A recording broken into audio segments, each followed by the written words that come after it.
नमस्कार साथियों, एग्जामरेजी चैनल से आप सभी का बहुत बहुत स्वागत है।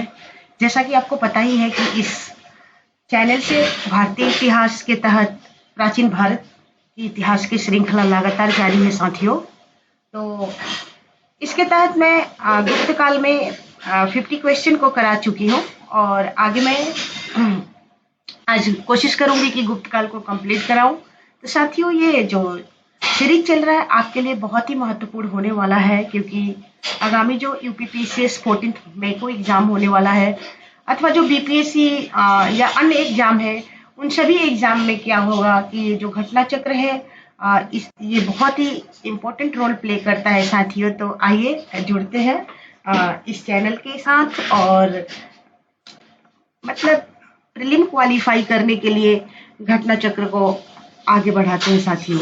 तो घटना चक्र आपको पता ही है कि यूपीपीसीएस, बीपीएससी या अन्य पीसीएस एग्जाम में कितना महत्वपूर्ण रोल अदा करता है, क्योंकि क्वेश्चन यहीं से आते हैं। बस उसके पढ़ने के तरीका अलग होना चाहिए। और साथ ही मैं ये भी बताना चाहूंगी कि मैं न सिर्फ घटना चक्र में दिए हुए क्वेश्चनों को कराती हूँ, बल्कि एडवांस जो भी नॉलेज होता है उसको भी मैं बताने की कोशिश करती हूँ साथियों। तो आज हम देखेंगे गुप्त काल के जो 50 क्वेश्चन के बाद अगला क्वेश्चन क्या है, उन पे आज हम अपना काम करने वाले हैं साथियों। तो आइए बिना देर किए हुए अपने क्वेश्चन की तरफ हम चलते हैं।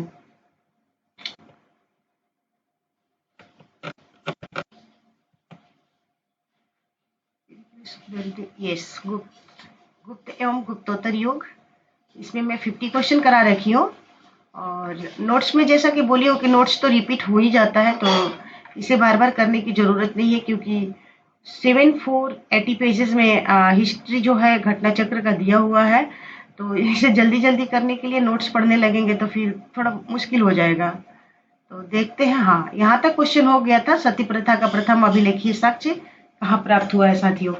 तो बहुत ही मतलब आपको दिल से जुड़ना होगा इस श्रृंखला के साथ, तो आप निश्चय ही अच्छे अंक की तरफ बढ़ेंगे साथियों। और जो आपके अंदर आत्मविश्वास है वो हमेशा बने रहना चाहिए और जीतने की जुनून होनी चाहिए। कहते भी है कि बुझने लगी हो आंखें तेरी, बुझने लगी हो आंखें तेरी, चाहे थमती हो रफ्तार, उखड़ रही सांसें तेरी, दिल करता हो चित्कार, उखड़ रही सांसें तेरी, दिल करता हो चित्कार, दोष विधाता को ना देना, दोष विधाता को ना देना, मन में रखना तू ये आस, रण विजयी बनता वही, रण विजयी बनता वही, जिसके पास हो आत्मविश्वास, जिसके पास हो आत्मविश्वास। साथियों, अगर आपके पास आत्मविश्वास है कि हमें प्रीलिम क्वालिफाई करना है तो आप जरूर करोगे साथियों। तो चलिए क्वेश्चन नंबर 51 की तरफ बढ़ जाते हैं। गुप्त वंश की स्थापना किसने की? तो जैसा कि आपको पता ही है कि गुप्त वंश की स्थापना चंद्रगुप्त प्रथम ने किया था। गुप्त संवत का प्रवर्तक चंद्रगुप्त प्रथम था और इसकी प्रारंभिक तिथि 319 ईस्वी है। नेक्स्ट क्वेश्चन देख लेते हैं। मैच द फॉलोइंग है। अशोक का किसे क्या? अशोक को प्रियदर्शी, समुद्रगुप्त किस नाम से जाना जाता था? परक्रमांक। चंद्रगुप्त सेकंड को विक्रमादित्य के नाम से जाना जाता है। और स्कंद गुप्त क्या था? कर्मादित्य। तो स्कंद गुप्त जो हो जाएगा कर्मादित्य। देख लेते हैं एक बार क्या दिया है। तो अशोक प्रियदर्शनी आपको पता ही है, समुद्रगुप्त परक्रमांक, चंद्रगुप्त सेकंड विक्रमादित्य और स्कंद गुप्त को कर्मादित्य के नाम से जाना जाता है। नगरों का क्रमिक पतन किस काल की एक महत्वपूर्ण विशेषता थी साथियों? तो गुप्त काल की ये विशेषता थी, क्योंकि यहाँ तक आते आते नगरों का क्या होने लगा था? क्रमिक पतन होने लगा था। गुप्त काल में नगर क्रमिक पतन की ओर अग्रसर हुआ। संपूर्ण गंगा घाटी में जो शहर पहले अत्यंत समृद्ध अवस्था में थे, उनमें से अधिकांश को गुप्त काल में या तो त्याग दिया गया या वहां के अवसान में पर्याप्त विघटन हुआ। पाटलिपुत्र जैसा प्रमुख नगर वेनसांग के आगमन तक गांव बन गया था और मथुरा जैसा प्रमुख नगर एवं कुम्भलहार, सोनपुर, शाहगौरा और उत्तर प्रदेश में गंगा घाटी के अनेक महत्वपूर्ण केंद्र इस काल में ह्रास के ही प्रमाण प्रस्तुत करते हैं। इस शासक वंश ने मंदिर एवं ब्राह्मणों को सबसे अधिक ग्राम अनुदान में दिया था, तो गुप्त वंश के शासकों ने दिया था साथियों। तो गुप्त वंश आपका क्या हो जाएगा? करेक्ट हो जाएगा। गुप्त वंश के शासकों ने मंदिर एवं ब्राह्मणों को सबसे अधिक ग्राम अनुदान में दिए थे। गुप्त लेखों में जिन भूमिदानों का उल्लेख किया गया है उससे स्पष्ट है कि भूमिदान के साथ गांव की भूमि से उत्पन्न होने वाले आय भी ग्रहिता को सौंप दी जाती थी। फिर से एक बार पढ़े, गुप्त वंश के शासकों ने मंदिरों एवं ब्राह्मणों को सबसे अधिक, यानी कि मंदिर को भी भूमिदान किया गया, ब्राह्मणों को भी सबसे अधिक ग्राम अनुदान दिए गए थे। गुप्त लेखों में जिस भूमिदानों का उल्लेख किया गया है उससे स्पष्ट है कि भूमिदान के साथ साथ गांव की भूमि से उत्पन्न होने वाली आय भी जिसको भूमि दी जाती थी, सौंप दी जाती थी, उसी को सौंप दी जाती थी। प्राचीन भारत में किस वंश का शासक काल स्वर्ण युग कहा जाता है? तो गुप्त वंश के शासन काल को स्वर्ण युग के नाम से जाना जाता है। गुप्त काल के इतिहासकारों ने भारत का स्वर्ण युग कहा है। इस काल को क्लासिकल युग या भारत का पेरिक्लिन युग भी कहा जाता है। अपनी जिन विशेषताओं के कारण गुप्त काल को स्वर्ण काल कहा जाता है वे इस प्रकार है। महान सम्राटों का काल रहा है साथियों, श्रेष्ठ शासन व्यवस्था रही है, आर्थिक समृद्धि हुई है, धार्मिक सहिष्णुता था, यानी सभी धर्मों को समान किया गया, भारतीय संस्कृति के प्रचार का काल रहा, साहित्य, विज्ञान एवं कला हर क्षेत्र में क्या हुआ था, उत्कर्षता के शिखर को धारण किया था गुप्त काल ने। इसलिए इसे भारतीय इतिहास में गुप्त काल को क्या कहा जाता है? स्वर्ण काल के नाम से भी जाना जाता है। निम्न में से किस काल में स्त्रियों की पुरुषों से बराबर थी स्थिति? तो इनमें से कोई नहीं साथियों। गुप्त काल में बिल्कुल नहीं, मौर्य काल में भी नहीं, चोलों में भी, क्योंकि अब वैदिक काल से देखेंगे कि लगातार स्त्रियों की स्थिति में प्राचीन भारत के इतिहास जब पढ़ेंगे तो लगातार गिरावट के तत्व नजर आने लगते हैं। तो ऋग्वैदिक काल को छोड़कर प्राचीन भारतीय इतिहास में स्त्रियों की स्थिति कभी अच्छी नहीं रही। गुप्त, मौर्य और चोल काल में भी स्त्रियों की स्थिति से संबंधित कुछ सीमित प्रसंगों को छोड़कर उनकी दयनीय स्थिति का ही साक्ष्य मिलता है। अतः स्त्रियों की पुरुषों से बराबरी किसी काल में नहीं मानी जा सकती है। गुप्त युग में भूमि राजस्व की दर क्या थी? तो उपज का छठा भाग था साथियों। क्या था? उपज का छठा भाग था। गुप्त काल में जो लोग राजकीय भूमि पर कृषि करते थे उन्हें अपनी उपज का एक भाग राजा को कर के रूप में देना पड़ता था, जो सामान्यतः 60 तक होता था। गुप्त अभिलेखों में भूमि कर को उद्रंग तथा भाग कर कहा गया है। याद रखिएगा, वेरी वेरी इंपॉर्टेंट है कि उद्रंग क्या था? तो भूमि कर था, इसी को भाग कर भी कहा जाता था। धर्म शास्त्रों में भू राजस्व की दर क्या बताई गई है? तो 1/6 बताई गई है।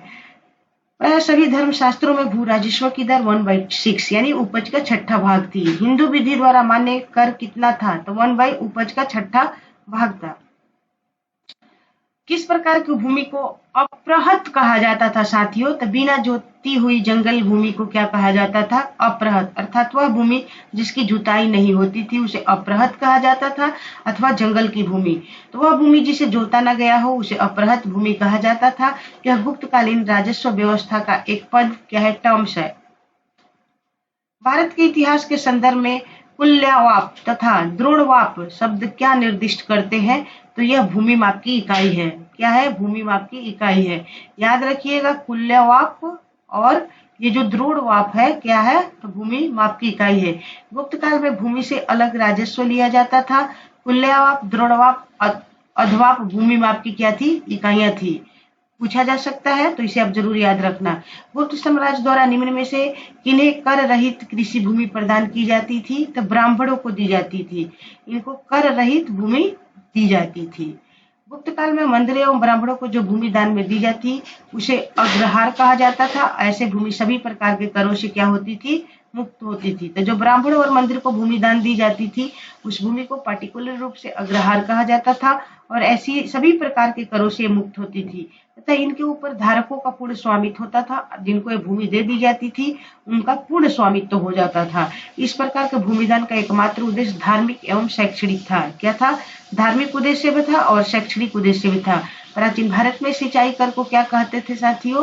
तो विदक भागम क्या कहा जाता था? विदक भागम कहा जाता था। प्राचीन भारत में सिंचाई कर को विदक भागम अथवा उदक भाग कहा जाता था। कुछ भी आपसे पूछा जा सकता है। हिरण्य मौर्य काल में लिया जाने वाला नगद कर था। ये तो आपको बताया ही गया था कि हिरण्य क्या था? तो नगद कर। याद रखिएगा, क्या था? नगद कर था। गुप्त अभिलेखों में भूमि कर को उद्रंग अथवा उदरंग कहा गया है। प्राचीन भारत की राजपूत युगीन संस्कृति में उल्लेख है कि उपरनिका भूमि पर अस्थायी तथा अस्थायी रूप से रहने वाले किसानों से लिया जाता था। 3री शताब्दी में वारंगल की उपस्थितता तो लोहे यंत्रों के उपकरणों हेतु वारंगल क्या था? प्रसिद्ध था। नेक्स्ट क्वेश्चन देख लेते हैं। नेक्स्ट क्वेश्चन क्या है? प्राचीन भारतीय गुप्त राजवंश के समय के संदर्भ में नगर, घंटाशाला, कदूरा तथा चौल किस लिए प्रसिद्ध थे साथियों? तो विदेशी व्यापार करने वाले बंदरगाह कहलाते थे। फिर से देखिए, प्राचीन भारतीय गुप्त राजवंश के समय के संदर्भ में नगर, ठीक है, ये जो नगर है ये घंटासाल, कटूरा तथा चौल किस लिए विख्यात थे? तो विदेशी व्यापार करने वाले क्या थे? बंदरगाह थे। वेरी वेरी इंपॉर्टेंट क्वेश्चन है।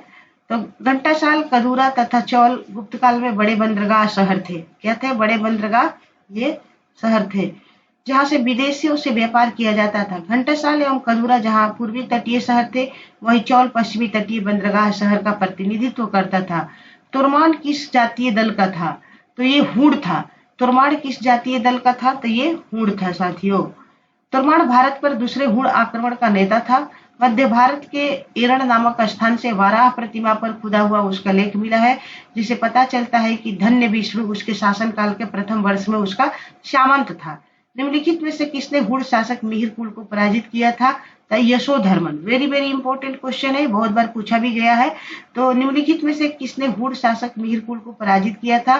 तो यशोधर्मन ने किया था। चीनी यात्री वेनसांग तथा मंदसौर लेख के साक्ष्य से ज्ञात होता है कि सर्वप्रथम गुप्त नरेश नरसिंह गुप्त बालादित्य, तत्पश्चात मालव नरेश यशोधर्मन द्वारा मिहिर कुल को बुरी तरह पराजित किया गया था। तो ये यशोधर्मन क्या था? मालव नरेश था।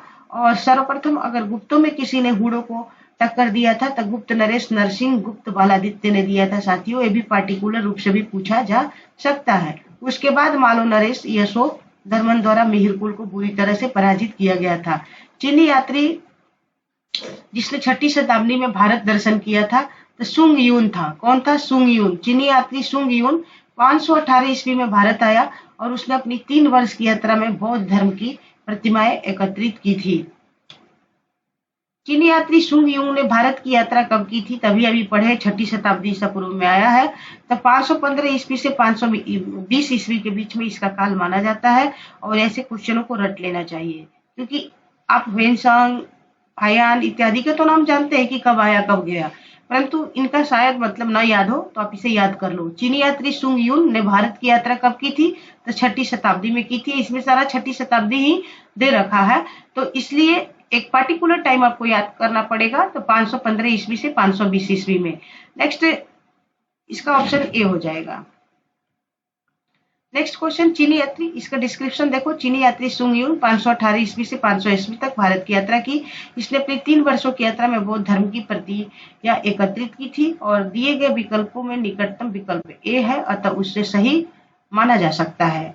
गुप्त सम्राट स्वयं के लिए दैवी अधिकारों का दावा करते थे, बिल्कुल करते थे।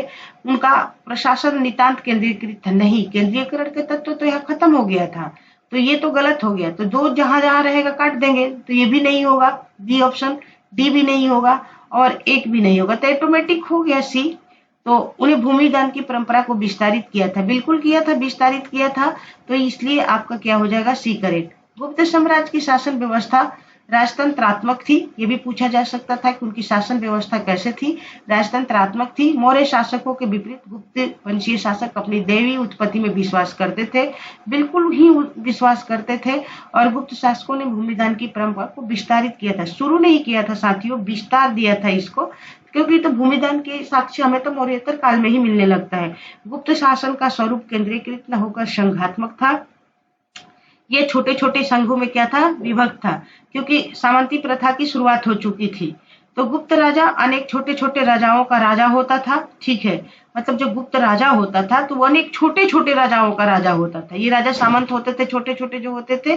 सामंत तथा प्रांतीय शासक अपने अपने क्षेत्रों में नितांत स्वतंत्रता का अनुभव करते थे। तो यही बताओ, जब स्वतंत्रता को अनुभव करेंगे तो केंद्रीयकरण कैसे हो सकता है? तो यहाँ केंद्रीयकरण के तत्व कमजोर हो गया था।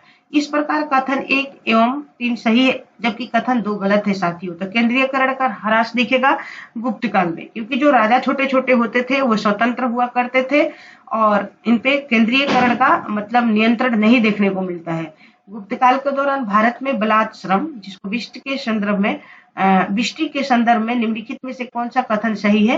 तो इसे राज्य के लिए आय का एक स्रोत, जनता द्वारा दिया जाने वाला एक प्रकार का कर माना जाता था। तो गुप्त काल के दौरान भारत जो जबरन कर लिया जाता था विष्टि, वही क्या था कि इसे राज्य के लिए आय का एक स्रोत माना जाता था। जो जनता द्वारा दिया जाने वाला एक प्रकार का क्या था, कर माना जाता था साथियों। यही इसका आंसर हो जाएगा। नेक्स्ट आगे बढ़ जाते हैं। हाँ, चंद्रगुप्त द्वितीय के उदयगिरी गुहालेख, प्रभावित गुप्त के वेदपुर अभिलेख समेत अनेक गुप्तकालीन अभिलेखों में बिष्टी, बेगार, बलात्, श्रम के अन्य करों के साथ रखा गया। यद्यपि बेगार प्रथा का प्रमाण मध्ययुग से ही मिलता है, किंतु गुप्त काल में वह विभिन्न अवसरों पर राजा द्वारा प्राप्त किए जाने वाला एक कर के रूप में भी क्या था, बन गया था। इसके तहत मजदूरों, शिल्पियों एवं कृषकों को अनिवार्य रूप से राज्य या राज्य के लिए श्रम करना ही होता था, जिसके बदले में उन्हें कोई भुगतान नहीं दिया जाता था। ठीक है, तो वही जबरन लिया जाता था। तो यह प्रथा मध्य प्रदेश और काठियावाड़ में सबसे ज्यादा प्रचलित थी। बेगार की यह प्रथा पीढ़ी दर पीढ़ी चलती रहती थी, किंतु इसमें ज्येष्ठ उत्तराधिकार जैसा नहीं था। यह सभी श्रमिकों पर लागू होती थी। कहा जाता है कि शतरंज का खेल उद्भुत हुआ था। कहाँ से हुआ था, तो ये भारत से माना जाता है। शतरंज का खेल भारत में उद्भूत हुआ था। महाभारत में इसे चतुरंग के नाम से जाना जाता था। भारत से यह ईरान एवं तत्पश्चात यूरोप पहुंचा। शूद्रक द्वारा लिखी हुई प्राचीन भारतीय पुस्तक मृच्छकटिकम का विषय क्या था, तो एक धनी व्यापारी और गणिका की पुत्री की प्रेम कथा है साथियों। तो यह एक जो शूद्रक द्वारा लिखी गई पुस्तक जो मृच्छकटिकम है, एक धनी व्यापारी और एक गणिका की पुत्री की प्रेम कथा है। ये प्रेम पर आधारित या प्रेम आख्यान पर आधारित क्या है, मृच्छकटिकम का विषय वस्तु है। तो आपका क्या हो जाएगा, ऑप्शन ए हो जाएगा। नेक्स्ट देख लेते हैं। शूद्रकृत मृच्छकटिकम नामक रचना को गुप्तकालीन शासन व्यवस्था एवं नगर जीवन के विषय में रोचक सामग्री मिलते हैं। इससे तत्कालीन समाज में होने वाले परिवर्तनों पर प्रकाश पड़ता है तथा इससे पता चलता है कि उज्जैनी में कुछ शूद्र अधिकारी थे, अब उन्हें महाकाव्यों एवं पुराणों के शरण का अधिकार भी मिल गया था। वस्तुतः इस ग्रंथ में चारुदत्त नामक ब्राह्मण सार्थवाहक एवं गणिका की पुत्री बसंत सेना की प्रेम कथा को शब्दों का रूप दिया गया है साथियों। कौन है, तो ब्राह्मण जो है वो चारुदत्त नामक ब्राह्मण, सार्थवाहक एवं एक गणिका की पुत्री जिसका नाम क्या था, बसंत सेना की प्रेम कथा है। प्राचीन सांख्य दर्शन में किसका महत्वपूर्ण योगदान है, तो कपिल। सांख्य दर्शन के कौन है, तो कपिल प्रवर्तक है साथियों। गौतम क्या है, न्याय दर्शन के प्रवर्तक है। माध्यमिक प्रतिपदा ये नागार्जुन से संबंधित है। शून्यवाद, गौतम न्याय दर्शन। चारवाक क्या थे, यह चारवाक तो भौतिक दर्शन के समर्थक थे। ठीक है, तो सांख्य दर्शन भारतीय दर्शन के प्राचीनतम संप्रदायों में गणित है और महर्षि कपिल को सांख्य दर्शन का प्रतिष्ठापक आचार्य माना जाता है। उन्होंने सांख्य सूत्र नामक ग्रंथ की रचना की थी। कपिल मुनि द्वारा प्रतिपादित दार्शनिक प्रणाली क्या है, तभी अभी आपने पढ़ा है, सांख्य दर्शन है साथियों। न्याय दर्शन का गौतम है। पूर्व मीमांसा जामिनी है, उत्तर मीमांसा बादरायण है। तो सांख्य दर्शन प्रतिपादित किया गया है तो कपिल द्वारा किया गया है। ठीक है, आप जान गए हैं। नेक्स्ट क्वेश्चन देख लेते हैं साथियों। नेक्स्ट क्वेश्चन की तरफ आगे बढ़ जाते हैं। भारत में दार्शनिक विचार के इतिहास के संबंध में सांख्य संप्रदाय से संबंधित निम्नलिखित कथनों पर विचार कीजिए। सांख्य पुनर्जन्म या आत्मा के आवागमन के सिद्धांत को स्वीकार नहीं करता है साथियों। इस दर्शन की खास बात है कि पुनर्जन्म को भी मानता है और आत्मा के भी आवागमन के सिद्धांत को स्वीकार करता है। तो यहाँ पर नहीं दिया था तो ये तो गलत हो गया। फिर देखते हैं, सांख्य की मान्यता है कि आत्मज्ञान ही मोक्ष की ओर ले जाता है, न कि कोई बाह्य प्रभाव अथवा कारक। बिल्कुल सही है साथियों, सांख्य दर्शन का ये सिद्धांत था। सांख्य पुनर्जन्म अथवा आत्मा के आवागमन के सिद्धांत को स्वीकार करता है। सांख्य दर्शन में अज्ञानता को ही दुखों का कारण तथा विवेक ज्ञान को उससे मुक्ति का एकमात्र उपाय बताया गया है, अतः विकल्प भी सही उत्तर होगा। ठीक है, निम्नलिखित को पढ़िए और देखिए। कपिल सांख्य पद्धति के सबसे पुराने प्रणेता थे। बिल्कुल थे। कपिल यह बताते हैं कि किसी व्यक्ति का जीवन प्रकृति की शक्तियों द्वारा गढ़ा जाता है, किसी दैवी सत्ता द्वारा नहीं गढ़ा जाता है। तो सांख्य दर्शन के प्रवर्तक कपिल जी का विचार देख लेते हैं। तो इसमें क्या दिया है, ए ऑप्शन है आपका। तो कथन ए तथा कथन दोनों ही सही है। तो जो कपिल सांख्य पद्धति के सबसे पुराने प्रणेता है, ये तो आपको पता ही है। कपिल यह बताते हैं किसी व्यक्ति का जो जीवन प्रकृति है, जीवन का जो स्वरूप है, जीवन प्रकृति की शक्तियों द्वारा गढ़ा जाता है, किसी देवी सत्ता द्वारा नहीं। तो यानी सांख्य दर्शन देवी सत्ता को नहीं मानता है, चुनौती देता है, वो प्रकृति की शक्तियों द्वारा गढ़ा जाता है। तो कथन एक तथा कथन दोनों ही सत्य है, इसे याद रखिएगा आप। दूसरा देख लेते हैं। हाँ जी, महर्षि कपिल सांख्य दर्शन के प्रणेता है। सांख्य दर्शन के अनुसार जीवन प्रकृति की शक्तियों द्वारा निर्मित और संचालित होता है और यह दर्शन युक्ति चिंतन और तर्क में विश्वास करता है।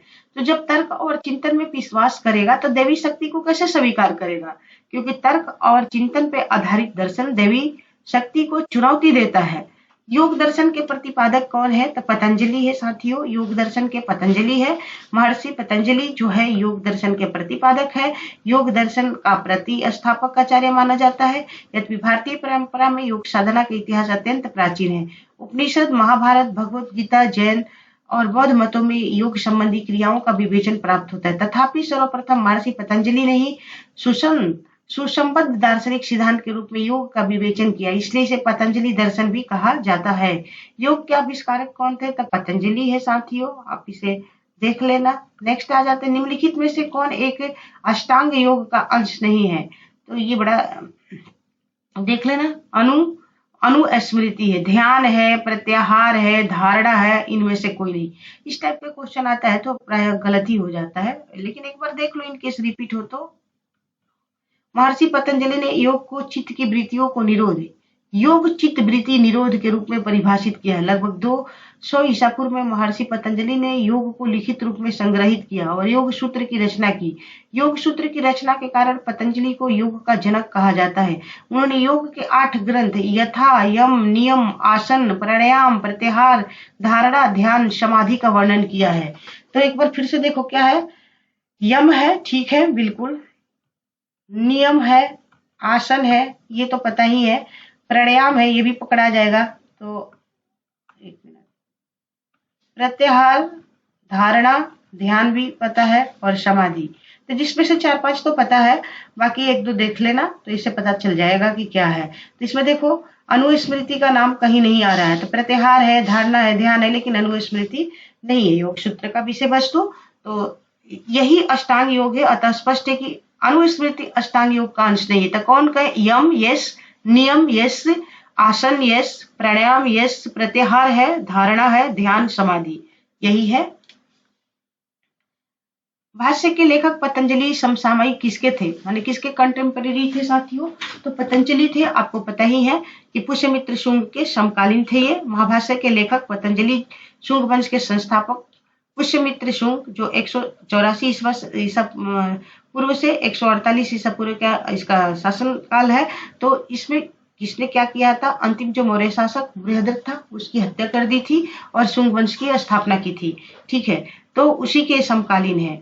किसके, तो शुंग वंश के शासक पुष्यमित्र के। कौन, तो पतंजलि। इनका क्या, पतंजलि शुंग वंश के शासक पुष्यमित्र, महाभाष्य इन्होंने लिखा है। नव्य न्याय संप्रदाय स्कूल के संस्थापक कौन है, तो गंगेश है साथियों। कौन है, गंगेश। और उदयन का भी नाम आ रहा है। तो देखते हैं मिथिला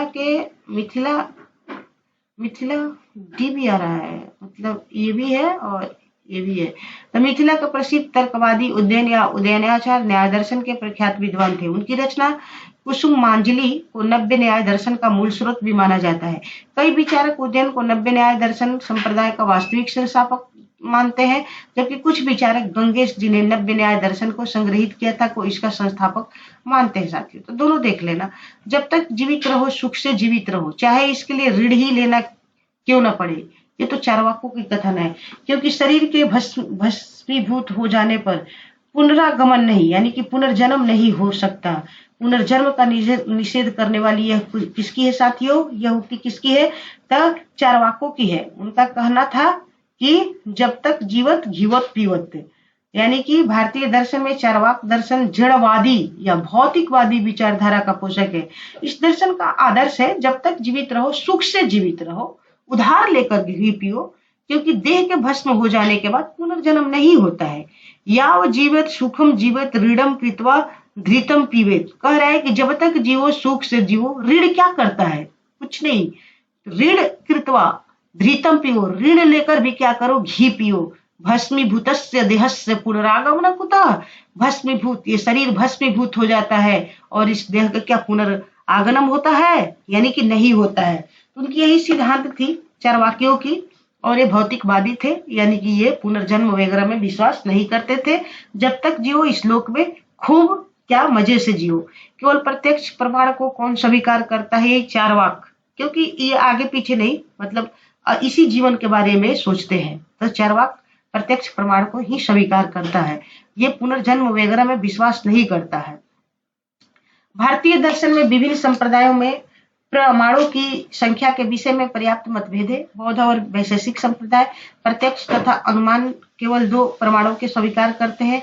जैन सांख्य योग और विशिष्टता दर्शन इन दोनों के साथ शब्द प्रमाण को भी जोड़ देते हैं। न्याय दार्शनिक प्रत्यक्ष, अनुमान, शब्द और उपमान चारों प्रमाण को स्वीकार करते हैं। प्रभाकर मीमांसा में इन चारों प्रमाणों के साथ साथ अर्थापत्ति को भी जोड़ दिया जाता है। भट्ट मीमांसा और अद्वैत वेदांत दर्शन में इन प्रमाणों के साथ अनुपलब्धि को भी प्रमाण मान लिया जाता है। इन सबके विपरीत चारवाक दर्शन केवल प्रत्यक्ष को प्रमाण मानता है और अन्य प्रमाणों को निषेध कर देता है। अधोलिखित में कौन एक चारवाक के अनुसार सर्वोच्च मूल्य है? तो क्या है? काम, क्योंकि इनको धर्म, अर्थ, मोक्ष, भक्ति से कोई मतलब नहीं था, काम से मतलब था, इच्छा ही इनके लिए प्रबल थी। तो चारवाक दर्शन में तो यहाँ काम कर लेना, काम का मतलब इच्छा है, ठीक है। और चारवाक दर्शन ने भारतीय परंपरा में स्वीकृत चारों पुरुषार्थों में से काम, जैसे काम को परम पुरुषार्थ माना है, और इसके अनुसार जो कर्म काम की पूर्ति करे या मनुष्य को सुख प्रदान करे वही उचित है। चारवाक के अनुसार अर्थ सुख प्राप्ति का साधन है। उल्लेखनीय है कि चारवाक दर्शन में सुख से तात्पर्य इंद्रिय सुख से है साथियों, इंद्रिय सुख से संबंध है। चारवाक दार्शनिक प्रणाली क्या कहता है? लोकायत प्रणाली भी कहलाती है।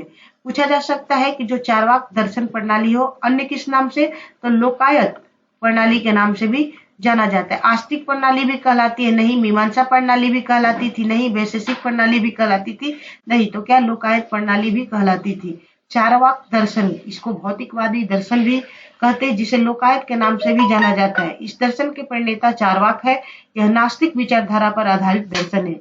यह दर्शन मात्र प्रत्यक्ष प्रमाण को स्वीकार करता है। फिर से देखिए, इसी डिस्क्रिप्शन से क्वेश्चन आता है, स्वीकार करता है। न्याय दर्शन को प्रचारित किया था, किसने किया था? तो गौतम ने किया था। न्याय दर्शन को किसने प्रचारित किया था? गौतम ने किया था। न्याय दर्शन का प्रवर्तक गौतम ने किया, जिन्हें अचपाद भी कहा जाता है, यानी कि पूरा नाम अचपाद गौतम है। न्याय का शाब्दिक अर्थ तर्क या निर्णय होता है। न्याय दर्शन में 16 पदार्थों या तत्वों को अस्तित्व स्वीकार किया गया। न्याय दर्शन का मूल ग्रंथ गौतम कृत न्याय सूत्र है। न्याय दर्शन के संस्थापक कौन थे? तो गौतम थे साथियों। कौन थे? गौतम थे। न्याय दर्शन का प्रवर्तक कौन है? तो गौतम है। रिपीट हो रहा है अगेन एंड अगेन। न्याय दर्शन के प्रवर्तक कौन थे? तो गौतम। फिर से एक बार देख लेते हैं। न्याय दर्शन गौतम है। सांख्य दर्शन सबसे जो पुराना दर्शन है कपिल है। वैशेषिक कनाद है, उलूक कनाद है पूरा नाम इनका। मीमांसा का क्या है? जैमिनी। पूर्व मीमांसा का जैमिनी, उत्तर मीमांसा का बादरायण है साथियों। मीमांसा का प्रणेता कौन थे? तो जैमिनी है, ये जैमिनी है।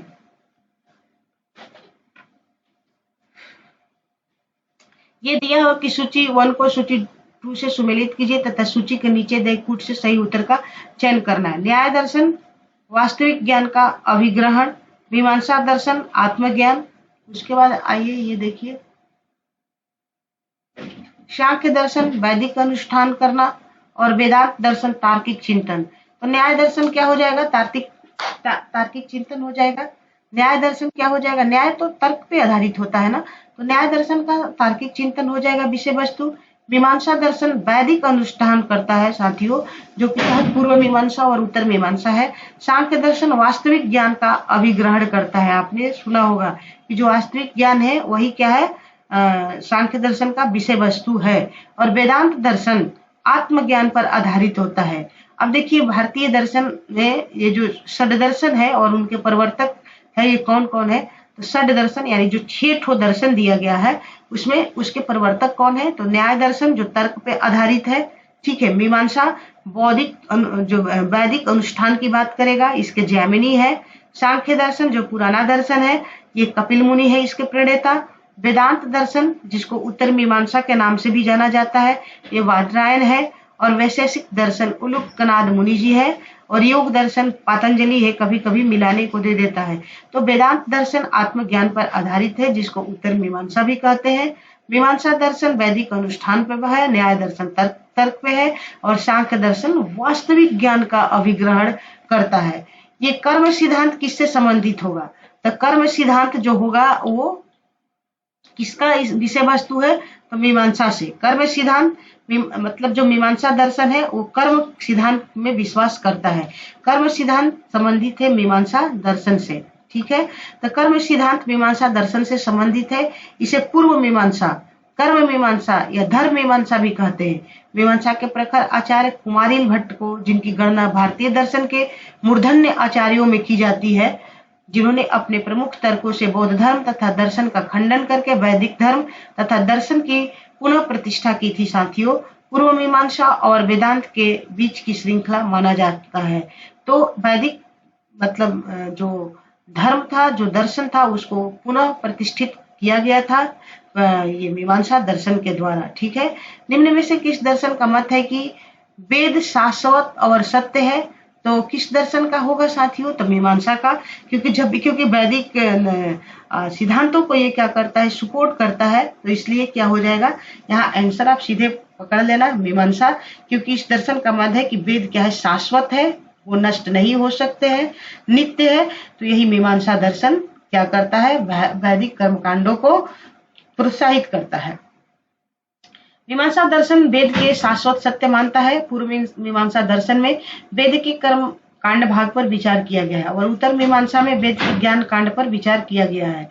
तो देखो, मीमांसा दर्शन जैसे कि मैंने बताया कि दो है, पूर्व मीमांसा और क्या है? उत्तर मीमांसा, ठीक है।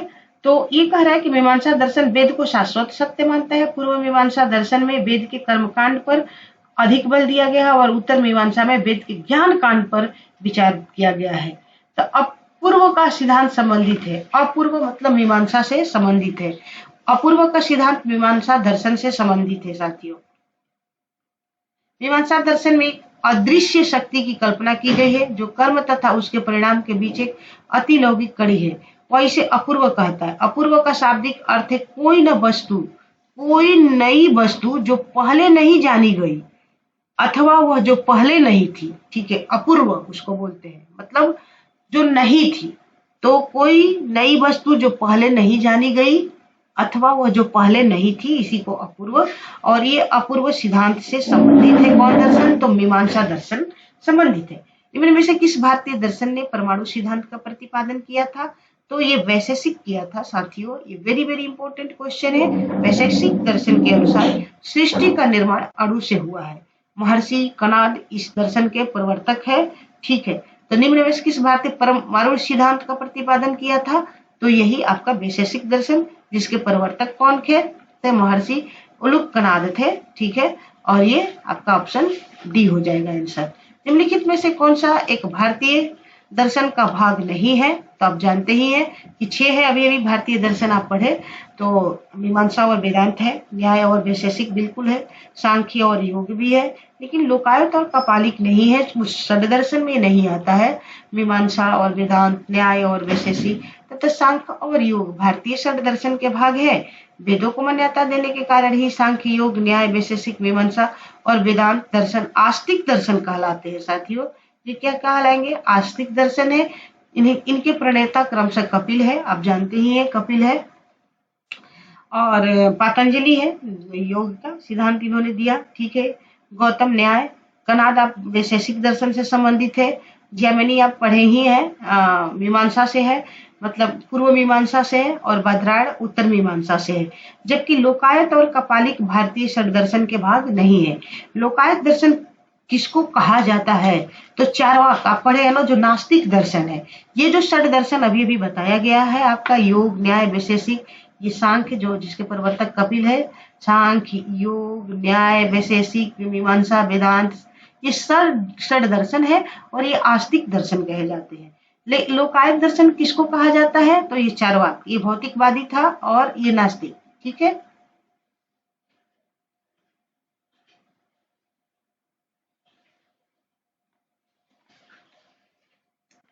चार्वाक दर्शन को ही लोकायत दर्शन के नाम से जाना जाता है। यह भौतिकवादी दर्शन है जो भौतिक या सांसारिक सुख को अधिक महत्व देता है, मतलब प्रत्यक्ष में विश्वास करता है। आगे क्या होगा इसे कोई मतलब नहीं है, जो चल रहा है उसी को खूब जियो, ऋण लेकर जियो, लेकिन खूब सुख शांति से जियो, क्योंकि पुनर्जन्म जैसा कॉन्सेप्ट यहाँ पर नहीं है। अद्वैत दर्शन के संस्थापक कौन है? तो आपको पता ही होगा, शंकराचार्य है। अद्वैत दर्शन के संस्थापक कौन है? तो शंकराचार्य है। अद्वैत दर्शन के संस्थापक शंकराचार्य है। शंकराचार्य ने प्रस्थानत्रयी उपनिषद यानी कि उपनिषद, ब्रह्मसूत्र और भगवत गीता पर भाष्य लिखकर अद्वैतवाद का समर्थन किया। ब्रह्मसूत्र पर उनका भाष्य ब्रह्मसूत्र भाष्य या शारीरिक शास्त्र भाष्य कहलाता है। साथियों, शंकर के दर्शन को कहा जाता है क्या? अद्वैतवाद के नाम से जाना जाता है। प्रच्छन्न बोध किसे कहा जाता है? तो प्रच्छन्न बोध इन्हें ही कहा जाता है, शंकर को कहा जाता है। प्रच्छन्न बोध किसे कहा जाता है? तो शंकर को कहा जाता है। शंकर या शंकराचार्य अद्वैत दर्शन के प्रणेता तथा हिंदू धर्म के प्रख्यात दार्शनिक थे। बौद्ध धर्म की कई संकल्पनाओं को अपने दर्शन में शामिल करने के कारण उन्हें प्रच्छन्न बोध की संज्ञा दी जाती है। ठीक है, इसे भी आप याद रखना। निम्नलिखित में से अद्वैत वेदांत के अनुसार किसके द्वारा मुक्ति प्राप्त की जा सकती है? तो ज्ञान। शंकर का दर्शन ज्ञान मार्ग पे आधारित है। साथियों, तो ज्ञान के द्वारा ही क्या किया जा सकता है कि आप अपने मोक्ष की प्राप्ति कर सकते हो। अद्वैत वेदांत में ज्ञान मार्ग को मोक्ष का साधन स्वीकार किया जाता है। उनकी मान्यता है कि केवल ज्ञान से ही मुक्ति मिलती है। ज्ञानादेव मुक्ति यानी ज्ञान से ही मुक्ति मिलती है। ज्ञान के अभाव में मुक्ति संभव नहीं है। उल्लेखनीय है कि अद्वैत वेदांत में सभी लोग ज्ञान मार्ग के अधिकारी नहीं है। ज्ञान मार्ग का अधिकारी केवल वही है जो साधन चतुष्टय, नित्यानित्य, वस्तु विवेक, इहा पुत्रार्थ भोग विराम समदमादि साधनस्मत एवं मुमुक्षुत्व से युक्त है। जबकि विशिष्ट अद्वैत दर्शन में भक्ति मार्ग को मोक्ष का साधन माना जाता है। विशिष्ट अद्वैत सिद्धांत के संस्थापक कौन थे? ते रामानुजाचार्य थे। और कौन थे विशिष्टा दर्शन के प्रवर्तक? तो रामानुजाचार्य थे। और इस दर्शन का सिद्धांत क्या है? भक्ति पर बल दिया गया है। ये भक्ति आंदोलन के प्रमुख संतों में रामानुजाचार्य का स्थान महत्वपूर्ण है। ये सगुण ईश्वर में विश्वास करते थे तथा भक्ति को मोक्ष प्राप्ति का साधन मानते थे। इन्होंने विशिष्ट अद्वैत सिद्धांत का प्रतिपादन किया था। रामानुजाचार्य का विशिष्ट अद्वैत दर्शन शंकराचार्य के अद्वैत दर्शन के विरोध में एक प्रतिक्रिया है। शंकराचार्य ने ब्रह्मा को सत्य तथा जगत को मिथ्या माना था। अहम ब्रह्मा अस्मिन इन्होंने बोला था। साथियों, इन्होंने ब्रह्मा को तो सत्य माना था, ठीक है, परंतु इस संसार को ही इन्होंने मिथ्या मान लिया था, जगत को मिथ्या मान लिया था। जबकि रामानुजाचार्य के अनुसार जीवन जो आनंदमय स्वयं प्रकाशमान तथा वैशिष्ट्यपूर्ण है और जगत मिथ्या न होकर सत्य है। साथियों, इन्होंने माना था। तो जगत सत्य किसने माना था? तो रामानुजाचार्य ने। तो मनुष्य भक्ति के द्वारा ईश्वर में तलीन हो सकता है, अतः विकल्प ये सत्य है। जबकि वल्लभाचार्य ने शुद्ध अद्वैतवाद तथा माधवाचार्य ने द्वैतवाद दर्शन मत का प्रतिपादन किया था। आपसे जरूर ये पूछा जाता है, सारा क्वेश्चन इसे याद रखना।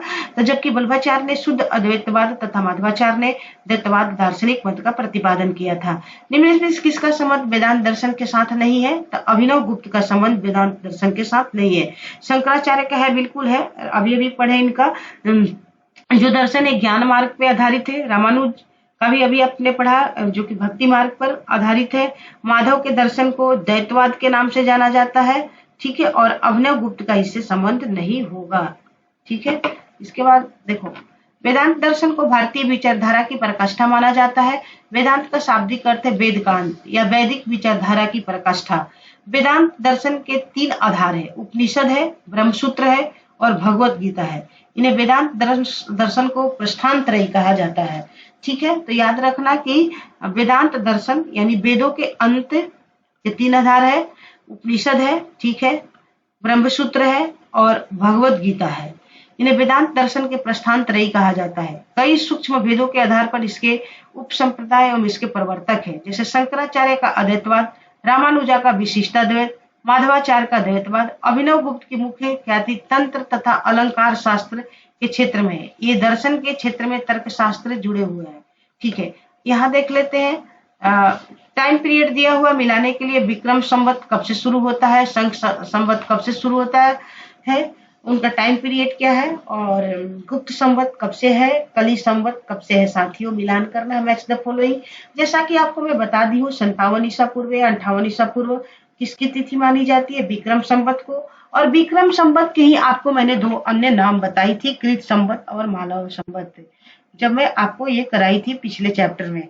तब विक्रम संवत को ही क्या कहा जाता है?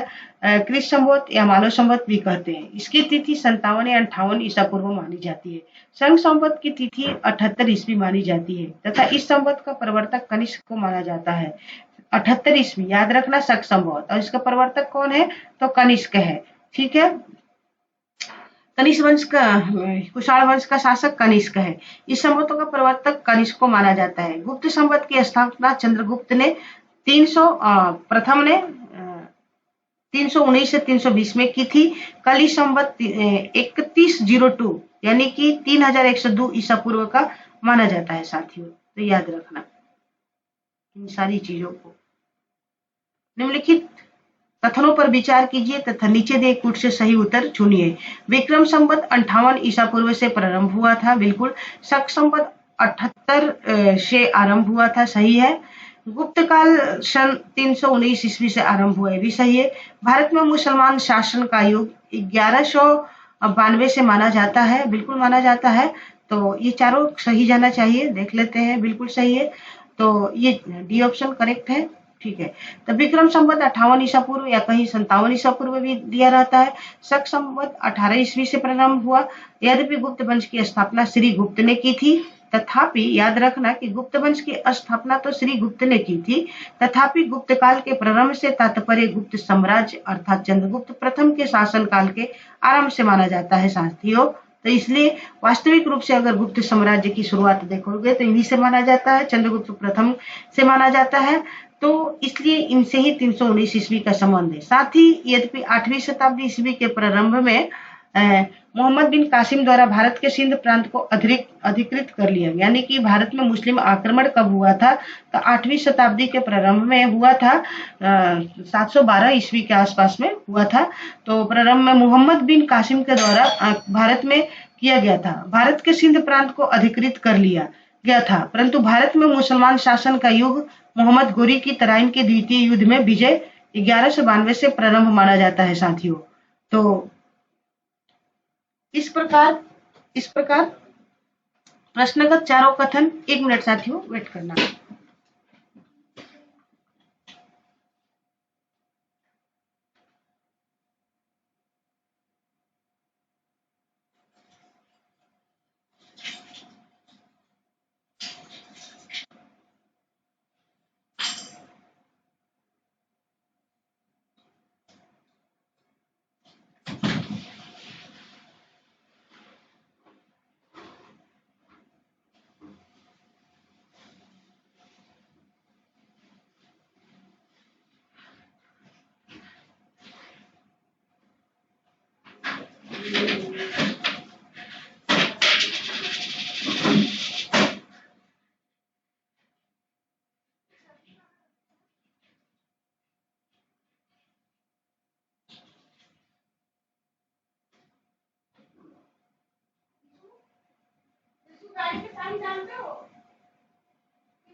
चाबी भैया नहीं मिल रहा, पता नहीं कहाँ रख दी है।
बाद फोन करती हूँ।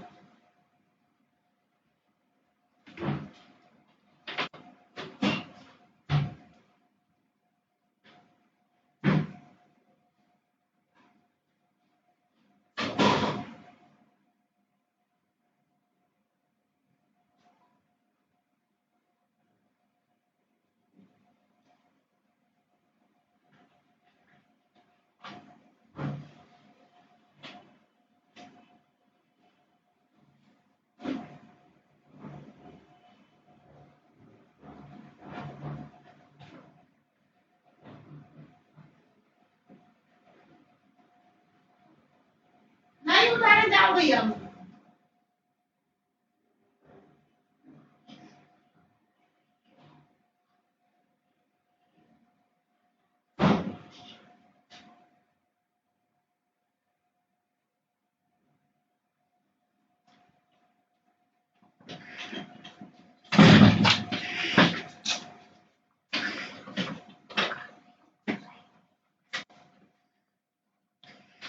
सॉरी साथियों, कुछ अर्जेंट वर्क की वजह से थोड़ा व्यवधान हुआ। तो इसका टाइम पीरियड देख लेते हैं। ये सारा करा दिया गया, तो ये करेक्ट है चारों। विक्रम संवत 58 ईसा पूर्व से, ये तो मैं करा दी हूँ। हाँ जी, यहाँ इसको एक बार पढ़ लेते हैं कि विक्रम संवत 58 ईसा पूर्व अथवा 57 ईसा पूर्व से तथा शक संवत 78 ईस्वी से प्रारंभ हुआ था। यद्यपि गुप्त वंश की स्थापना श्री गुप्त की थी, तथापि गुप्त काल के प्रारंभ से तात्पर्य गुप्त साम्राज्य अर्थात चंद्रगुप्त प्रथम के शासन काल के आरंभ है। साथ ही यद्यपि 8वीं शताब्दी ईसा पूर्व के प्रारंभ में मोहम्मद बिन कासिम द्वारा सबसे पहले क्या किया गया था, आक्रमण किया गया था और भारत के सिंध प्रांत को अधिकृत कर लिया गया था। परंतु भारत में मुसलमान शासन का युग मोहम्मद गोरी जो तराइन के द्वितीय युद्ध में क्या हुआ था, पृथ्वीराज को हराया था। तो मोहम्मद गोरी की तराइन के द्वितीय युद्ध विजय 1192 ईस्वी से प्रारंभ माना जाता है और इस प्रकार प्रश्नगत चारों कथन सही है। कुछ प्रश्नों के उत्तर आयोग की मान्यता पर निर्धारित होते हैं। यह प्रश्न भी ऐसे प्रश्नों में से एक है। यहाँ यदि गुप्त काल के प्रारंभ से आशय श्री गुप्त से हो और भारत में मुस्लिम शासन का युग 1206 यानी कि गुलाम वंश की स्थापना से माना जाए तो अभिष्ट विकल्प ए होगा। इसी प्रकार कथन 3 को सही और कथन 4 को गलत मानने पर अभिष्ट विकल्प सी होगा साथियों। तो आप देख सकते हो क्या होगा इसमें। पुलकेशिन द्वितीय का बादामी शिलालेख शक वर्ष 465 का दिनांकित है। यदि इसके विक्रम संवत में दिनांकित करना हो तो वर्ष होगा 601 ईस्वी। मैं आपको पहले ही बताई हूँ कि जब विक्रम संवत निकालना होता है तो इसमें क्या किया जाता है कि 57 ईसा को जोड़ दिया जाता है और यदि शक में निकालना होता है तो 78 माइनस किया जाता है। तो देखो इसमें क्या किया है, शक संवत का प्रारंभ जो 78 ईस्वी से माना जाता है तथा विक्रम संवत का प्रारंभ 57 अथवा 58 ईसा पूर्व निर्धारित किया गया है। अतः पुलकेशियन फर्स्ट के बादामी शिलालेख को विक्रम संवत से दिनांकित करने के लिए हमें वर्ष 465 में से 78 और 58 जोड़ना होगा। इस प्रकार 465 प्लस 58 प्लस 78 तो 601 विक्रम संवत हो जाएगा साथियों। एक चालुक्य अभिलेख की तिथि अंकन में शक संवत का वर्ष 565 दिया हुआ है। इसका तुल्य वर्ष क्या होगा तो 634 ईस्वी होगा। शक संवत का प्रचलन कुषाण वंशीय शासक कनिष्क ने 78 ईस्वी में किया था। यदि शक संवत में 566 अंकित है तो यह ईस्वी सन में 566 प्लस में 78 बराबर 634 हो जाएगा साथियों। तो क्या करना है कि शक संवत का प्रचलन कुषाण वंशीय शासक कनिष्क ने 78 ईस्वी में किया था। यदि शक संवत में 566 अंकित है, ठीक है, शक संवत में, तो यह ईस्वी सन में अगर इसे बनाना होगा तो क्या करोगे तो 566 प्लस में हम 78 ईस्वी जोड़ देंगे तो 634 ईस्वी हो जाएगा साथियों। ये तो पुराणों के अनुसार चंद्रवंशीय शासकों को मूल स्थान था, तो मूल स्थान क्या था तो प्रतिष्ठानपुर था। ठीक है, क्या था, प्रतिष्ठानपुर था। तो ईस्वी सन में आपको बताई मतलब ज्यादा हो जाता है तो इसलिए इसको ये किया गया था। इसको देख लेना एक बार। पुराणों के अनुसार चंद्रवंशीय शासकों को मूल स्थान क्या था तब प्रतिष्ठानपुर था। पुराणों के अनुसार चंद्रवंशीय या सोमवंश इसको बोला जाता है। इनका जो था पुराणों के अनुसार चंद्रवंश या सोमवंश क्षत्रिय वर्ण के 3 मूल वंशों में से एक था। चंद्रवंशीय शासकों का मूल स्थान त्रेता युग में प्रयाग था, परंतु प्रलय के पश्चात द्वापर युग में चंद्रवंशीय संवार ने प्रतिष्ठानपुर में राजधानी की स्थापना की थी। मोखरी शासकों की राजधानी थी, कहाँ थी? तो कनौज थी साथियों। मोखरी शासकों की राजधानी कनौज थी। मोखरी गुप्तों के क्या थे? सामंत थे, मूलतः गया के निवासी थे। मोखरी वंश के शासकों ने अपनी राजधानी कनौज बनाई। इस वंश के प्रमुख शासक हरि वर्मा, आदित्य वर्मा, ईशान वर्मा, सौर वर्मा एवं ग्रह वर्मा थे साथियों। गुप्त वंश के पतन से लेकर आरंभिक 7वीं शताब्दी में हर्षवर्धन के उत्थान तक उत्तर भारत में निम्नलिखित में से किन राज्यों का शासन था? तो आप देख सकते हो किन का शासन होगा। गुप्त वंश का पतन हो जाएगा तो मगध के गुप्त, बिल्कुल। उसके बाद किसका आ जाएगा साथियों? तो ये थानेश्वर के पुष्यभूति, ठीक है। उसके बाद किसका आ जाएगा साथियों? तो देवगिरी के यादव। क्या? देवगिरी के यादव गलत, बल्लभी के मैत्रक आएंगे। लेकिन उसके पहले कनौज के मोखरी, हाँ हो, ठीक है 4, और तब बल्लभी के मैत्रक आए, लेकिन देवगिरी के यादव का संबंध इससे नहीं होगा। तो देखो 6ठी शताब्दी ईसा पूर्व के मध्य तक शक्तिशाली गुप्त साम्राज्य के पतन के फलस्वरूप भारतीय राजनीति में विकेंद्रीकरण तथा विभाजन की प्रवृत्तियां प्रारंभ हो गई और इस दौरान अनेक स्थानीय सामंतों एवं शासकों ने अपनी स्वतंत्रता घोषित कर दी। गुप्त वंश के पतन से लेकर आरंभिक 7वीं शताब्दी में हर्षवर्धन के उत्थान तक उत्तर भारत में निम्नलिखित राज्यों का शासन था। मगध के गुप्त, थानेश्वर के पुष्यभूति, ये पूछा भी जाता है थानेश्वर में किस वंश की शासन थी? तो थानेश्वर में पुष्यभूति साथियों। और कनौज के मोखरी, मैच द फॉलोइंग भी आ जाता है, तथा बल्लभी के मैत्रक, ठीक है क्या? बल्लभी के मैत्रक थे साथियों, याद रखना। अगर पूर्व एवं पश्चिम का विभाजन न करके केवल उत्तर एवं दक्षिण का विभाजन किया जाए तो विकल्प बी भी सही उत्तर होगा। हर्ष के समय की सूचनाएं किसकी पुस्तकों में निहित है? तो कलहड़ की राज तरंगड़ी, ठीक है। कलहड़, हर्ष के समय की सूचनाएं किसकी पुस्तक में निहित है? तो हर्ष के समय की विस्तृत सूचना कलहड़, कलहड़, हर्ष, कलहड़, यहाँ क्या दिया है? 1 मिनट देखती हूँ। हर्ष के समय की विस्तृत सूचना इसके दरबारी कवि बाणभट्ट की कृति हर्षचरित्र से प्राप्त होती है। इससे जुड़ी कुछ सूचनाएं कलहड़ की कृति राजतरंगड़ी में भी मिलती है, यानी कि यहाँ भी मिलती है। और यहाँ पर बाणभट्ट मतलब तो ये हर्षचरित्र नहीं दिया है, तो इसमें से क्या करेंगे? इसी ऑप्शंस में से चूज करना होगा, तो कलहड़ लेंगे। कालिदास एवं हरिश्चरण की रचनाओं में हर्ष से संबंधित किसी भी सूचना का उल्लेख नहीं है, क्योंकि हर्ष से पूर्व के थे, मतलब उनके समकालीन नहीं थे। हर्षचरित्र नामक पुस्तक किसने लिखी थी साथियों? तो बाणभट्ट ने लिखा था। हर्षचरित्र नामक पुस्तक बाणभट्ट द्वारा लिखा गया है। हर्षचरित्र ग्रंथ की रचना सुप्रसिद्ध लेखक बाणभट्ट ने की थी। यह वर्धन वंश के इतिहास का प्रमुख स्रोत है। इसमें लेखक अपने समकालीन शासक तथा उसके पूर्वजों के जीवन वृत्त का वर्णन प्रस्तुत किया है। हर्ष के साम्राज्य की राजधानी थी तो कनौज थी, आपको पता ही है। चीनी स्रोतों से पता चलता है कि हर्ष एवं राजश्री दोनों साथ साथ कनौज के राज सिंहासन पर बैठे थे।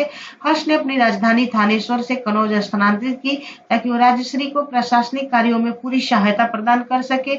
यह हर्ष के विस्तृत साम्राज्य पर शासन करने के लिए भी उपयुक्त था। सम्राट हर्ष ने अपनी राजधानी थानेश्वर से कहाँ स्थानांतरित की थी? तो थानेश्वर से कनौज लाया था साथियों। सम्राट हर्षवर्धन ने 2 महान धार्मिक सम्मेलनों का आयोजन कहाँ किया था? तो कनौज तथा प्रयाग में। जैसा कि आपको पता ही है, बहुत बड़ा ही सम्मेलन था। अन्य धर्मों से महायान की उत्कृष्टता सिद्ध करने के लिए हर्ष ने कनौज में विभिन्न धर्मों एवं संप्रदायों को आचार्यों की एक विशाल सभा बुलाई थी। चीनी साक्ष्यों के अनुसार इस सभा में 20 देशों के राजा अपने देशों के प्रसिद्ध ब्राह्मणों, श्रमणों, सैनिकों, राजपुरुषों आदि के साथ उपस्थित हुए थे। इस सभा की अध्यक्षता ह्वेनसांग ने की थी। साथ ही हर्ष के समय प्रति 5वें वर्ष प्रयाग के संगम क्षेत्र में एक समारोह का आयोजन किया जाता था, जिसे महामोच परिषद कहा गया है।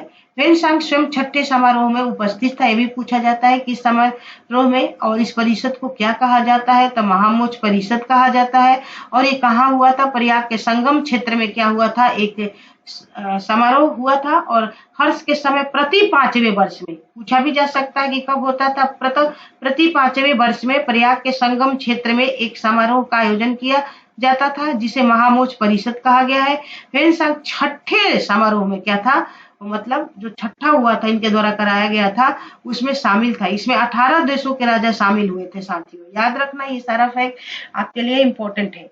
उत्तर प्रदेश में स्थित वह स्थल जहां हर्षवर्धन ने बौद्ध महासम्मेलन का आयोजन किया था तो प्रयाग में किया था। ठीक है, बौद्ध महासम्मेलन प्रयाग में हुआ था।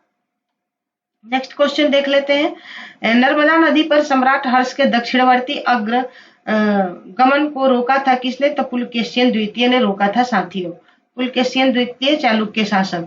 हर्ष की विजय के फलस्वरूप उसके राज्य की पश्चिमी सीमा नर्मदा नदी तक पहुंच गई।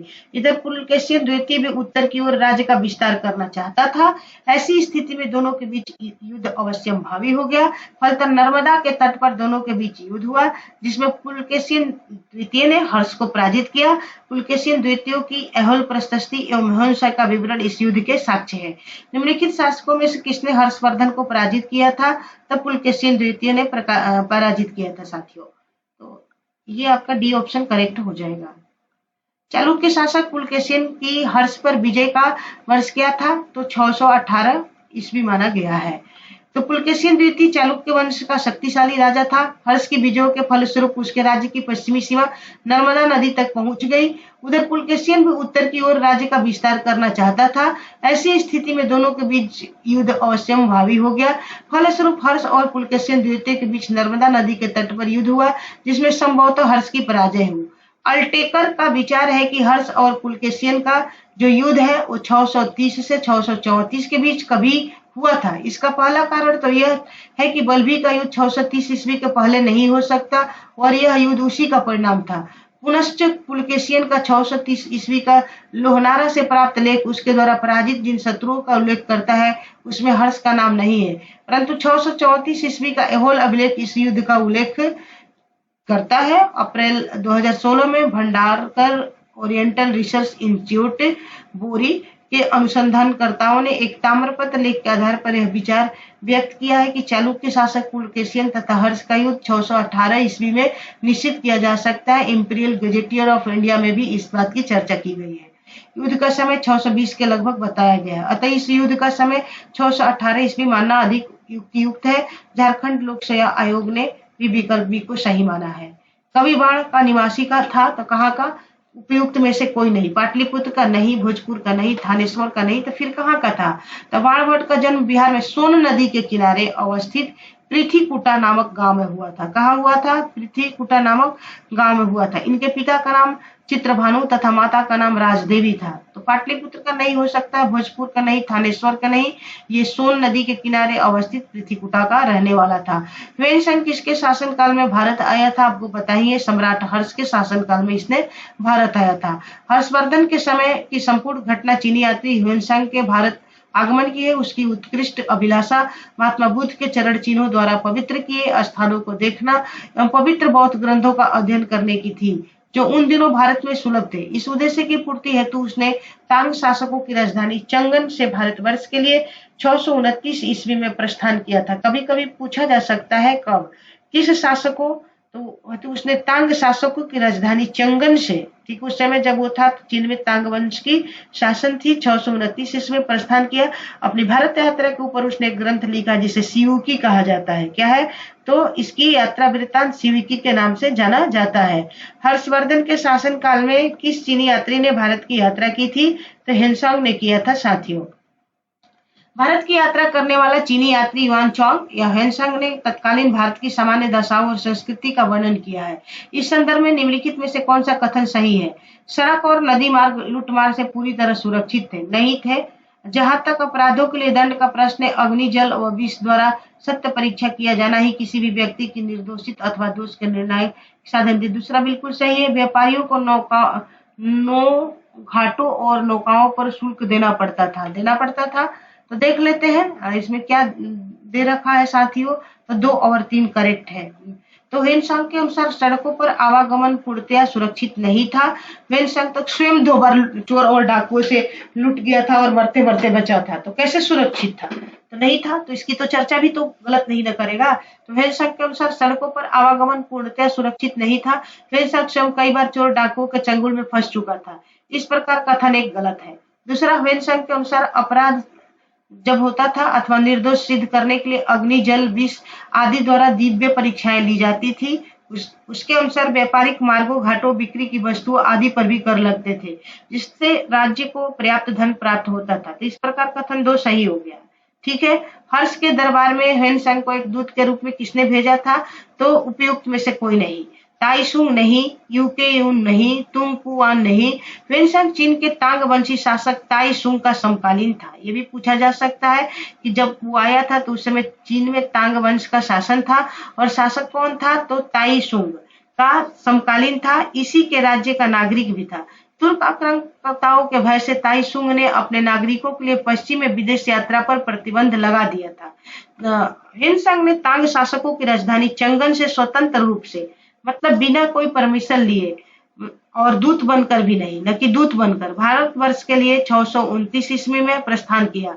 लगभग 13 वर्षों के भारत प्रवास के बाद, मतलब 13 वर्षों उसने भारत में रहा, के बाद जब वो वापस चीन पहुंचा तब सम्राट ने उसके कृत्यों के लिए उसे दंडित करने के बजाय उसका स्वागत किया, क्योंकि ये सम्राट के बिना अनुमति के आया हुआ था। तो सम्राट चाहता तो इसे दंडित कर सकता था, परंतु दंडित करने के बजाय उसका स्वागत किया था और उसे अपना आध्यात्मिक सलाहकार भी नियुक्त कर लिया था। ह्वेनसांग की भारत में यात्रा के समय सूती कपड़े के उत्थान के लिए सबसे प्रसिद्ध नगर कौन था? तो मथुरा था साथियों। ये कभी भी आपसे पूछा जा सकता है और पूछा भी गया है। तो चीनी यात्री ह्वेनसांग जो हर्षवर्धन के शासनकाल में भारत में आया था, तो उसके अनुसार मथुरा उस समय सूती वस्त्रों के लिए प्रसिद्ध था, जबकि वाराणसी रेशमी वस्त्रों के लिए प्रसिद्ध था साथियों। पूछा भी जा सकता है वाराणसी किसके लिए, तो और मथुरा किसके लिए? तो मथुरा था सूती वस्त्रों के लिए। ठीक है। ह्वेनसांग बताता है कि थानेश्वर की समृद्धि का प्रधान कारण वहां का व्यापार ही था। वाण ने थानेश्वर नगरी को अतिथियों के लिए चिंतामणि भूमि तथा व्यापारियों के लिए लाल भूमि बताया है। यहाँ के निवासी अधिकांशतः व्यापारी थे जो विभिन्न वस्तुओं का व्यापार करते थे। उज्जैनी तथा कनौज भी इस काल में आर्थिक दृष्टि से क्या था? अत्यंत समृद्ध था। कौशे शब्द का प्रयोग किया गया किसके लिए? तो रेशम के लिए किया गया है साथियों। गुप्त एवं गुप्तोत्तर काल में रेशम के लिए कौशे शब्द का प्रयोग किया गया है, अतः विकल्प सी सही उत्तर होगा। चीनी यात्री ह्वेनसांग ने किस विश्वविद्यालय में अध्ययन किया था? तो नालंदा विश्वविद्यालय में किया था। 637 ईस्वी में ह्वेनसांग नालंदा विश्वविद्यालय गया और इस समय यहाँ के कुलपति आचार्य शिलभद्र थे। ये पूछा जा सकता है। ठीक है। लगभग 1.5 वर्ष तक नालंदा में निवास कर उसने योग शास्त्र का अध्ययन किया। इसके बाद वो बंगाल, उड़ीसा, धन्यकटक होता हुआ कांची पहुंचा। अपनी यात्रा के दूसरे दौर में ह्वेनसांग पुनः नालंदा आया और यहाँ उसने व्याख्यान भी दिया था। आज भी भारत में ह्वेनसांग को याद करने का मुख्य कारण क्या है? तो शिवकी है। उसकी यात्रा विवरण है साथियों, शिवकी।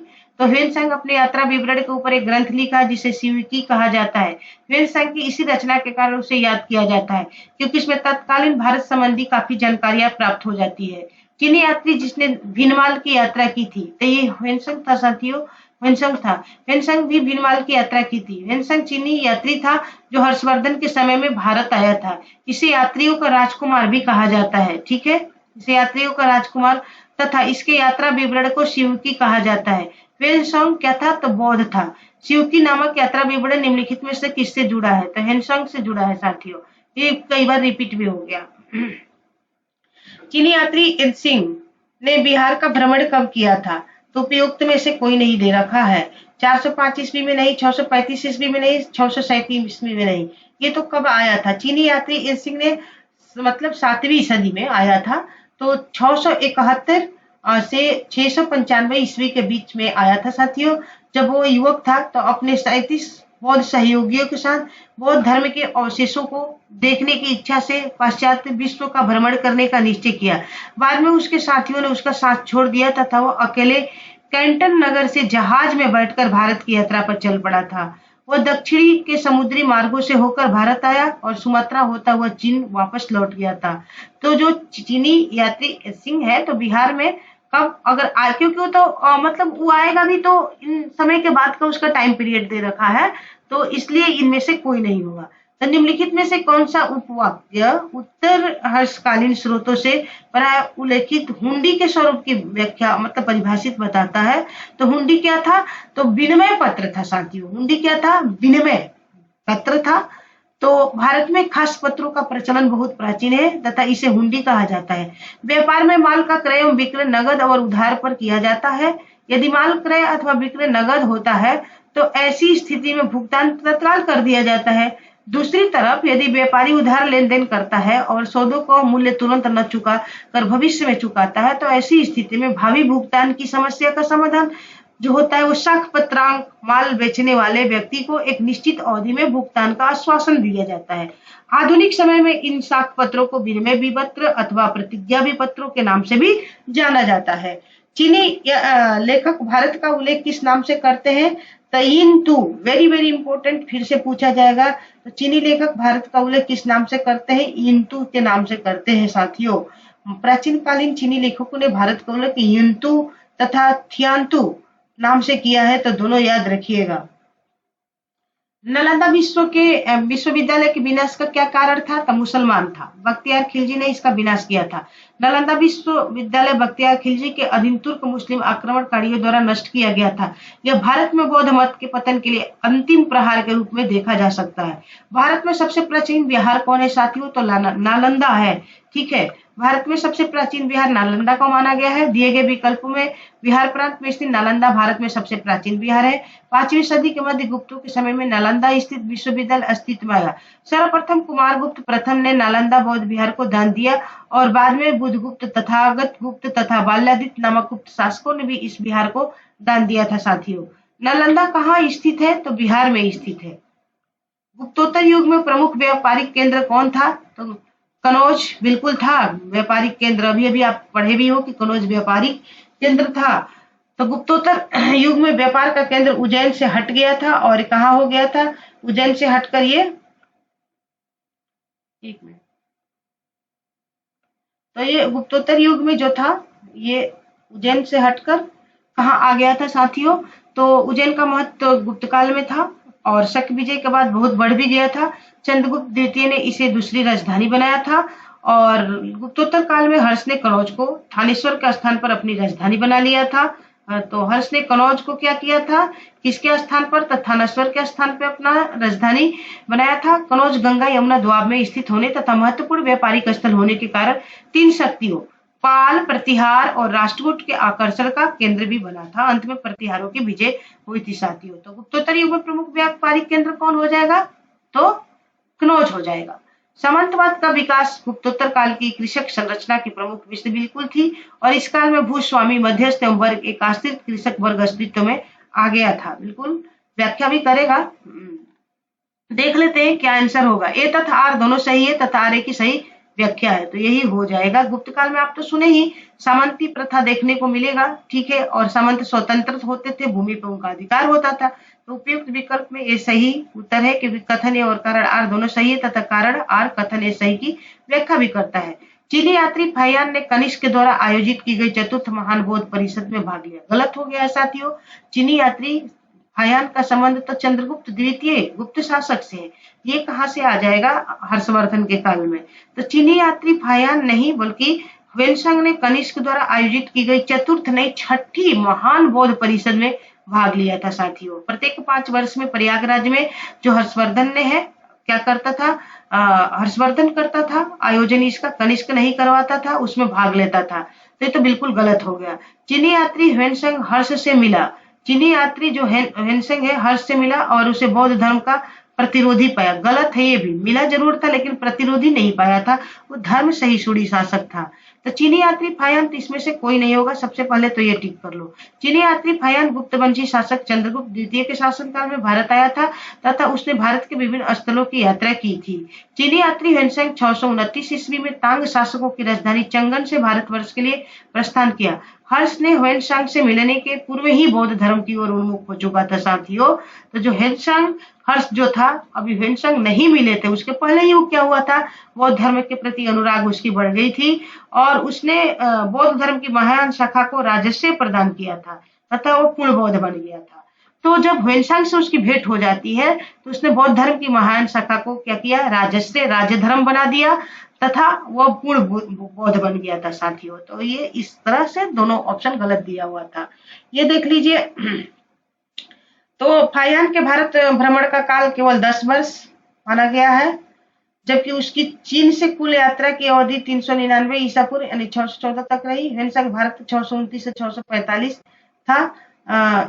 इनसिंग का भारत भ्रमण 671 से 695 था, जबकि अल मसूदी ने 915 से 916 ईस्वी में भारत भ्रमण किया था। तो डेट वाइज अपने देख लेना, इसमें सब गड़बड़ दिया हुआ है।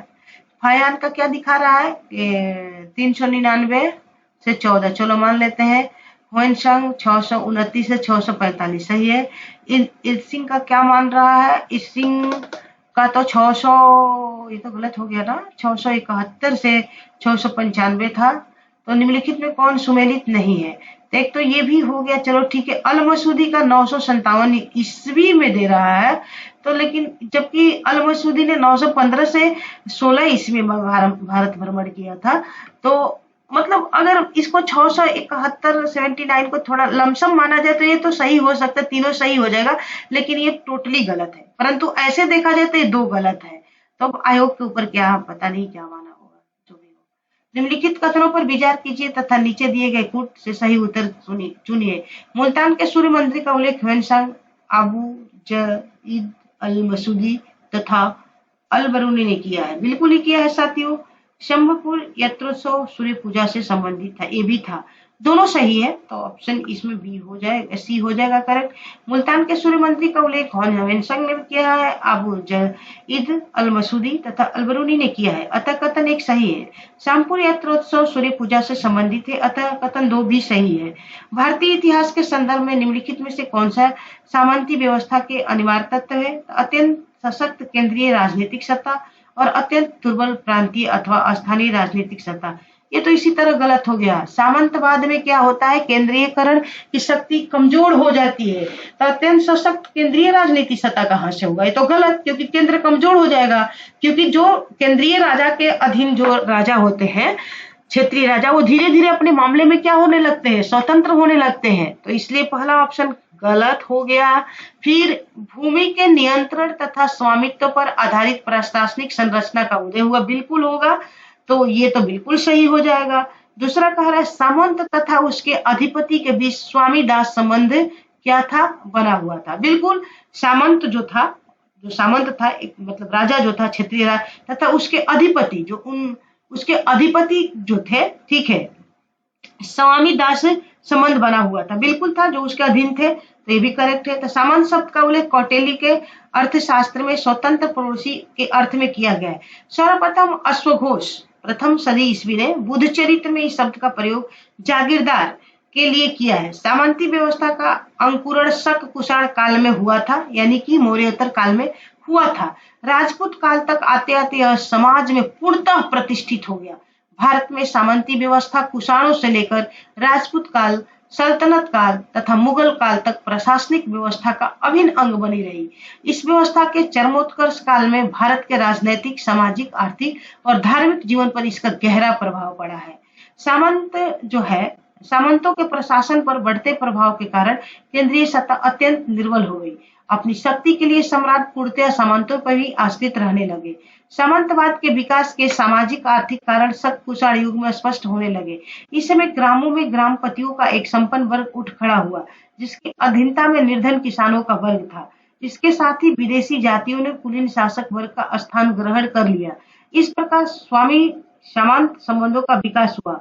भारतीय सामंती व्यवस्था यूरोपीय सामंती व्यवस्था से भिन्न थी।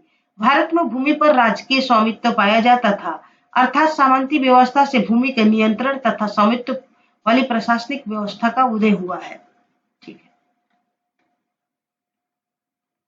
निम्नलिखित कथनों में से कौन सा 8वीं शताब्दी के संत शंकराचार्य के बारे में सही नहीं है, तो उन्होंने भारत के विभिन्न क्षेत्रों में 4 धाम स्थापित बिल्कुल किए थे।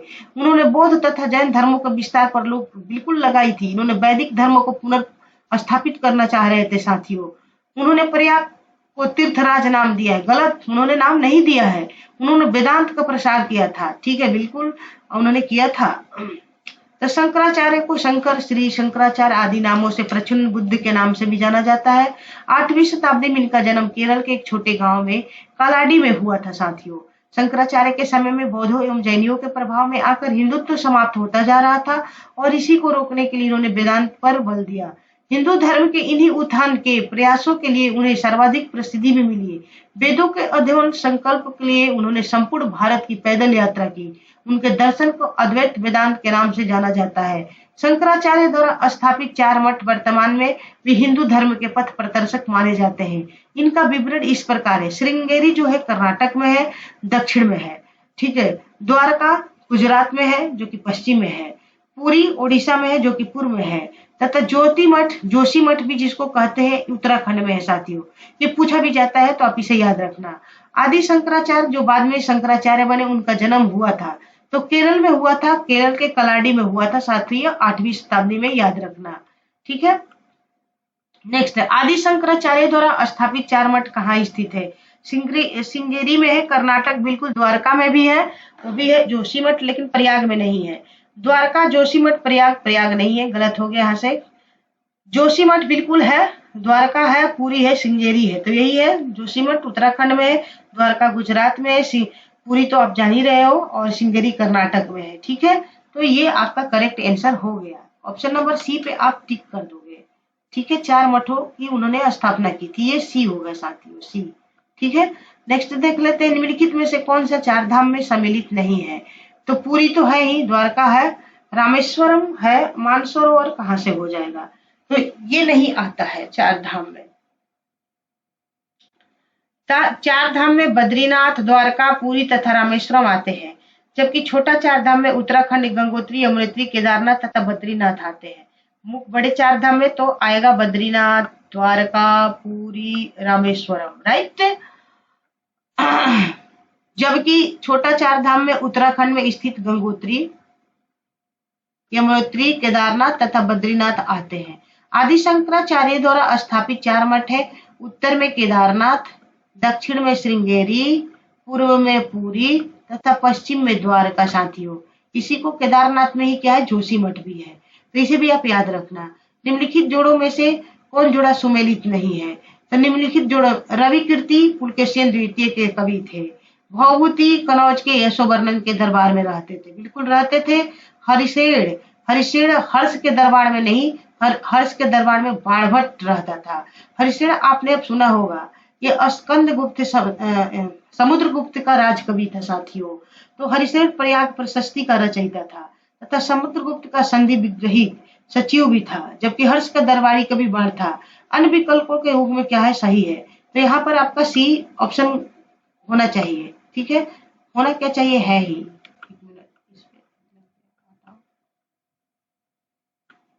ये आपका सी जाएगा, गलत।